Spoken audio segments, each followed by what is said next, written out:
Limbayat police સ્ટેશનમાં ચકચારી, આલોક અગ્રવાલ ખૂન કેસમાં સંડોવાયેલ વોન્ટેડ આરોપીને ઝડપી પાડતી સુરત શહેર ક્રાઇમ બ્રાન્ચ. ગત તારીખ 2 ઓગસ્ટ 2025ના રોજ લિંબાયત પોલીસ સ્ટેશન વિસ્તારમાં થયેલ છે ગુનામાં ડુંબાલ ફાયર સ્ટેશન પાસે અજાણ્યા આરોપીઓએ મરનાર આલોક અગ્રવાલ નામના ઈસમના શરીરે તીક્ષ્ણ હથિયાર ચપ્પુના ઘા મારી ગંભીર ઈજાઓ પહોંચાડી નાશી ગયેલ હતા. સદર ગુનો હત્યાનો હોય જેથી આ ગુનામાં સંડોવાયેલ અન્ય આરોપીઓને સત્વરે ઝડપી જેલ હવાલે કરવા આદેશ અનુસાર સદ્રવું હત્યાના ગુનામાં સંડોવાયેલ નાસતા ફરતા આરોપીઓને ઝડપી પાડવા માટે વર્કઆઉટમાં હતા.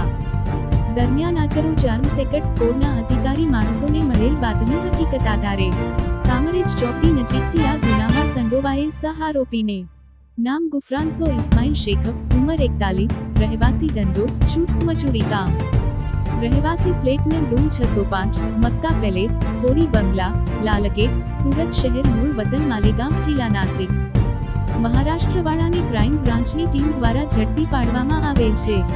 આ હત્યાના ગુનામાં સંડોવાયેલ આરોપીઓ પૈકી 5 આરોપીઓની ધરપકડ કરવામાં આવેલ હતી. ગુનામાં સંડોવાયેલ તમામ આરોપીઓએ ઘડેલ સુનિયોજિત કાવતરા મુજબ મરનાર આલોક અગ્રવાલ ની હત્યાના ગુનાને અંજામ આપેલ તે દરમિયાન હાલ પકડાયેલ આરોપીએ અગાઉ પકડાયેલ સહ આરોપીઓ સાથે ગુનાનું કાવતરું રચી સહ આરોપીઓને વાહનમાં ગુનાના સ્થળ ઉપર પહોંચાડવાની ભૂમિકા ભજવેલ છે. મજકૂર આરોપીનો કબજો લિંબાયત પોલીસ સ્ટેશનને સોંપવા ક્રાઇમ બ્રાન્ચ દ્વારા તજવીજ હાથ ધરવામાં આવેલ છે. Bureau report, Surat.